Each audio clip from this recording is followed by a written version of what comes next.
నెల్లూరు ముంబై జాతీయ రహదారిపై తరచూ ప్రమాదాలు జరుగుతున్న ప్రాంతాలను రాష్ట్ర దేవాదాయ శాఖ మంత్రి ఆర్ఎం రామనారాయణ రెడ్డి అన్ని శాఖల అధికారులతో కలిసి శనివారం పరిశీలించారు.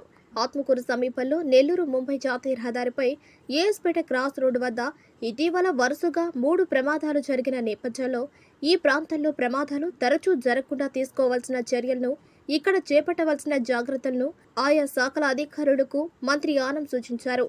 ఈ ప్రాంతాల్లో పరిశీలించిన అనంతరం ఆత్మకూరులోని ఆర్ఎన్బి గెస్ట్ హౌస్ లో విలేకరుల సమావేశం నిర్వహించారు.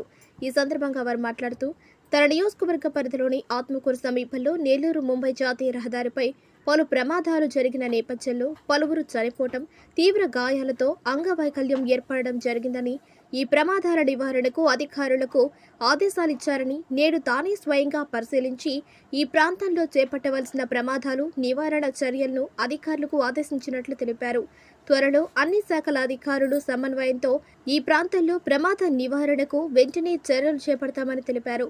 ఈ కార్యక్రమంలో ఆత్మకూరు ఆర్డీఓ బి పావనితో పాటు అన్ని శాఖల అధికారులు, స్థానిక ప్రజాప్రతినిధులు పాల్గొన్నారు. 24 జూన్కి 10 జరిగినాయి.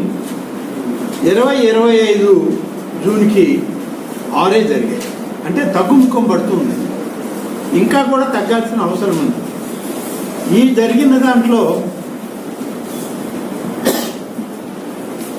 చనిపోయిన వాళ్ళ సంఖ్య 24కి 10 మంది ఉన్నారు.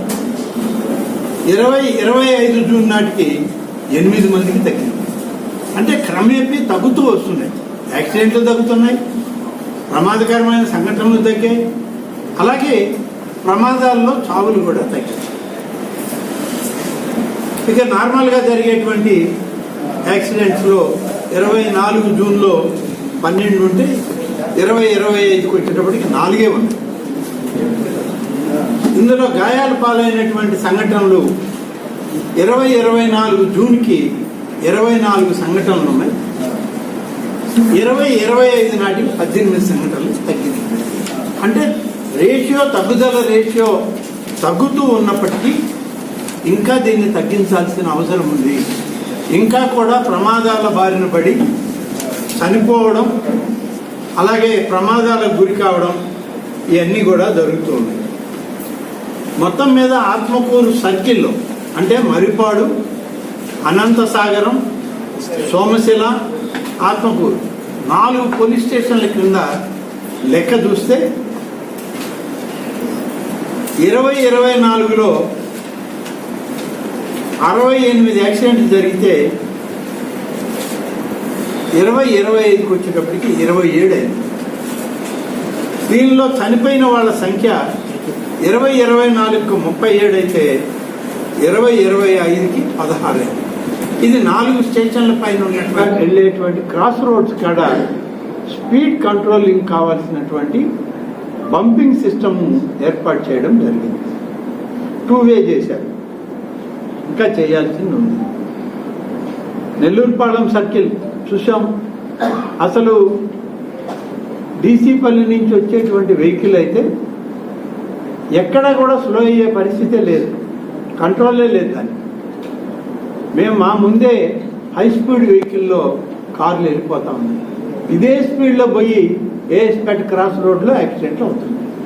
అందుకని నెల్లూరుపాళెం సెంటర్ను కూడా ఇవాళ స్పీడ్ కంట్రోలింగ్ సిస్టమ్ తీసుకురావాలని చెప్పి ఒక ప్రతిపాదన చేశాం.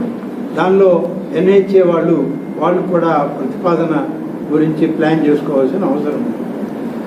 ఇలా ఇంకా కొన్ని అయితే 2025 వచ్చేటప్పటికి ఇది ఇప్పటికే డేంజర్ జోన్ కింద ఉన్న నేషనల్ హైవేలో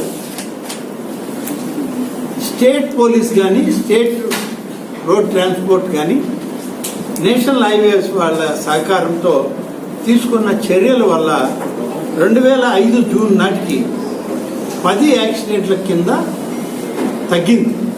అంటే దాదాపు 100% తగ్గింది. 22 ఉన్నాయి, ఇప్పుడు 10 అయింది.